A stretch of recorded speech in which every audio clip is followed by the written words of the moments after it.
Is this what you picture in your head when you hear the word farm? Sadly, not all animals are able to be treated this way with proper care because of the growing demand for chicken. What is Perdue? Perdue Farms is a major chicken processing company that is based in Salisbury, Maryland.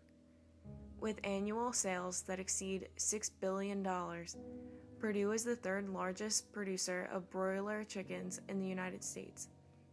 Broiler chickens are the chickens used for meat, and Perdue produces over 59 million pounds of this meat per year. As of 2015, chicken is the most popular meat eaten in the country, with the average person eating roughly 88.3 pounds of chicken a year.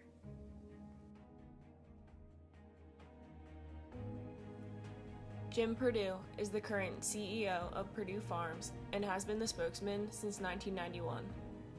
Jim Perdue is the third-generation leader of the company founded by his grandfather in 1920. Since Perdue Farms started as a family-owned business, Jim Perdue likes to focus on the fact that he always wants to do the right thing, like his father taught him to. He always states quite frequently that Perdue believes in a better chicken. Have you ever wondered how these chickens you've been eating have been treated before they hit your plate? Maybe it slips our mind because we're so used to seeing pre-cut and pre-packaged chicken ready to go in the market. But do you really know the process it takes to get to that point? You don't know because the chicken factory farms that sell you these products don't want you to. The farms that raise these animals are known for being inaccessible to the public or anyone not in the industry.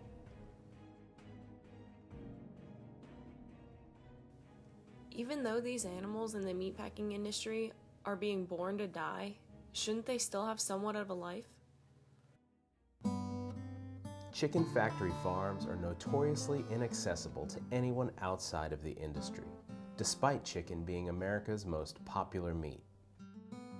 So this is the first time that I have been invited by a contract farmer that is working for one of the biggest integrators in the country. I'm Craig Watts. I'm a contract poultry producer with Perdue Farms. Why were you open to letting me visit? I'm open to anything because this stuff is not as advertised. There's a lot of flaws in the system. The consumers being hoodwinked, the farmers being jerked around. Chicken from this Perdue farm is USDA process verified. Residing in North Carolina, Craig Watts has worked for Perdue for over 20 years and has annually raised over 720,000 chickens. He finally hit his breaking point when he saw Perdue's new commercial that directly contradicted the practices that were enforced under a contract as a farmer for Perdue Farms. I think consumers today have a distrust of big companies, of corporations, and our job is to educate the consumers about what we do. My dad always taught us one line, that is, do the right thing. And he said, if you treat your people right, you produce quality products, the company will grow. Doing the right thing is things like treating your chickens humanely. Doing the right thing is raising them cage-free. That the nutrition is all veggie diet, including corn, soybeans, and marigolds. It's the combination of all of those things that result in a better tasting product. And no matter what the regulations are that come out, it won't make any difference because we're doing the right thing and we're transparent. Today, the consumer is much more interested in knowing how the chickens are raised, what they've been eating, before it gets to their table. And it's about trust and trusting the company, and that's something that we've always stood for. Craig Watts invited the animal welfare group Compassion for World Farming into his 4 chicken houses to finally expose the truth to the public.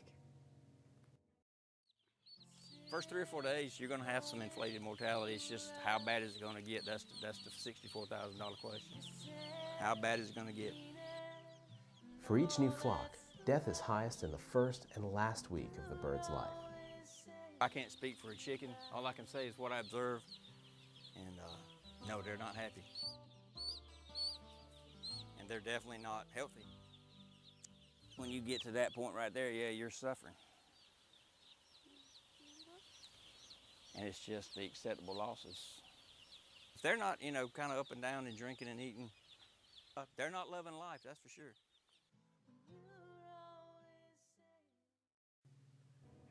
In the first 6 weeks, it is completely normal that over 1,000 birds die from genetic issues, illnesses, or other injuries Craig Watts has no control over. Americans eat 9 billion chickens a year. To keep up with demand, the industry uses specially bred birds that grow faster and fatter than ever. If a human were to grow as fast, by age 2 months, it would weigh 660 pounds. These are obese animals, so over time they've been selectively bred to be fat. These chickens aren't being treated like animals, but like they're inanimate objects that don't have feelings. Perdue is breeding them to grow at such an extreme rate, but then when the birds can't stand up because of their large bodies, they're being killed off because they won't be able to reach the food and water. So what happens to all these chickens that you see? Are they going to survive at all? No, I'll take them out. I will euthanize them. Why? Well, I mean, he's not going to be able to access the feed and water. He will survive, you know, several days, but then, you know, he'll be suffering. So we just hold him by his legs, and it's that quick. Oh. Now they say right Why now, is it still flapping? well, they say he's dead right now. How does that feel like for you to have to go around and kill all these chickens? Disheartening on 2 levels. One, that you're having to do this to a live animal, and 2, that you know, I know it's going to hurt me financially. As a result of the birds not being able to bear their large chests from growing so quickly, most of them sit down for the majority of their lives. The birds sit on the litter that contains the feces of thousands of birds that isn't changed between flocks, and sometimes not even for years. Due to the constant contact the birds have on the ground, the belly of the chickens becomes raw, leaving no feathers. The reason why nothing is being done about this abuse is because these major chicken plants own everything. This includes the hatchery where they are born, the chickens that are delivered to the farming houses, the mills that make the food that the chickens eat, the slaughterhouse, and sometimes even the trucking lines that deliver the birds. This is an example of vertical integration. This practice is similar to how Wawa produces their products from start to finish. This helps cut out any additional costs. For another opinion on Perdue's animal abuse, I contacted Alan Darer, a Mercy for Animals activist that has exposed the truth behind the meatpacking industry for several years. I asked him, "Do you think that even though these chickens are being born to die, that they still deserve a life?" He responded, "Absolutely. The only difference between animals we call pets and those we call food is our treatment of them." Later on, he also stated, "They, the chickens, deserve to live a life free from unnecessary harm and suffering as much as we would wish for our own cat or dog." Another question I asked him, "How should chickens be properly raised?" He responded, "Ideally, we should have a food system that isn't founded on the exploitation of other animals, especially when we can find delicious meat-free foods. In the meantime, the billions of farmed animals who are raised for meat, dairy, and eggs deserve a life free from as much unnecessary cruelty as possible." I also asked him, what needs to be done to change these practices? He responded, "We need to show the industries that consumers do not support these cruel practices and put pressure on them to change."